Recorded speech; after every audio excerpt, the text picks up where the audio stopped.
আসসালামু আলাইকুম এভরিওয়ান। আজকে আপনাদেরকে রেস্টুরেন্ট স্টাইলে পাস্তা তৈরি করে দেখাবো। তো কথা না বাড়িয়ে মূল রেসিপিতে চলে যাচ্ছি।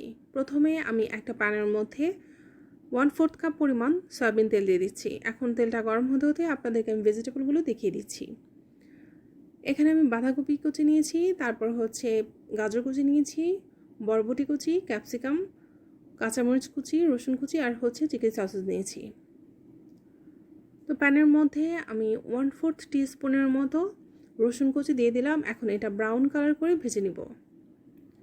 হালকা ব্রাউন কালার করে ভাজতে ভাজতে আমি এখানে 2টা ডিম ফেটে নিয়েছি আর হচ্ছে 1 কাপ পরিমাণ চিকেন নিয়েছি। তো চিকেনটা জুলিয়ান কাট করা আছে, তো দুইটা একসাথে মিক্স করে এখন এই তেলের মধ্যে ভেজে নেব।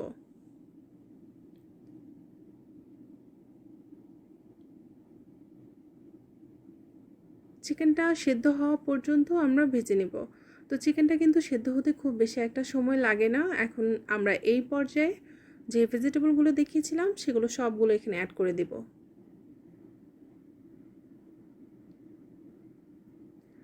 এই পর্যায়ে কিন্তু চুলার আঁচ মিডিয়াম আঁচে আছে। তো সবগুলো ভেজিটেবল দিয়ে এখন একটু ভেজে নিচ্ছি। সব কিছু রেডি থাকলে কিন্তু এই পাস্তাটা রান্না করতে খুব বেশি একটা সময় লাগে না। আর এটার টেস্ট কিন্তু হুবহু রেস্টুরেন্টের মতো। তা আমি এখানে একটা প্যাকেটের অর্ধেক পরিমাণ পাস্তা বয়েল করে রেখেছিলাম, সেটা দিয়ে দিলাম। তারপর 1 চামচ পরিমাণ চিনি দিয়েছি, 1/2 চামচ পরিমাণ লবণ, 1/2 চামচ পরিমাণ গোলমরিচের গুঁড়ো, 1/4 চা চামচ পরিমাণ টেস্টিং সল্ট, এটা আপনারা চাইলে স্কিপ করতে পারেন। এখানে স্বাদ অনুযায়ী আমি সয়া সস আর হচ্ছে ফিশ সস দিয়ে নিলাম।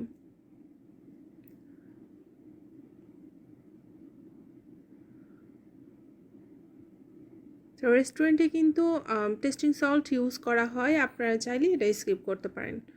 এখন এখানে 1 কাপ পরিমাণ চিলি সস দিয়ে দিচ্ছি। এখন চিলি সস দিয়ে আবারও ভালোভাবে সবগুলো একসাথে মিক্স করে নিচ্ছি।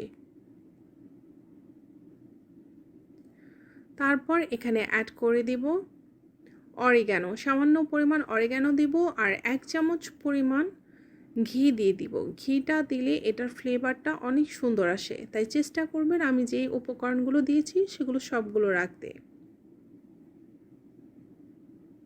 এখন ঘি দেওয়ার পর আমরা আবারও একটু নেড়েচেড়ে দিচ্ছি। তা আমাদের পাস্তাটা কিন্তু এখন রেডি। আমি এটা সার্ভ করব। আর আপনারা যখন বাসায় এটা তৈরি করবেন তখন চেষ্টা করবেন সবগুলো উপকরণ দেওয়ার। আশা করি রেসিপিটি আপনাদের অনেক ভালো লেগেছে। সবাই ভালো থাকবেন, সুস্থ থাকবেন। আল্লাহ হাফেজ।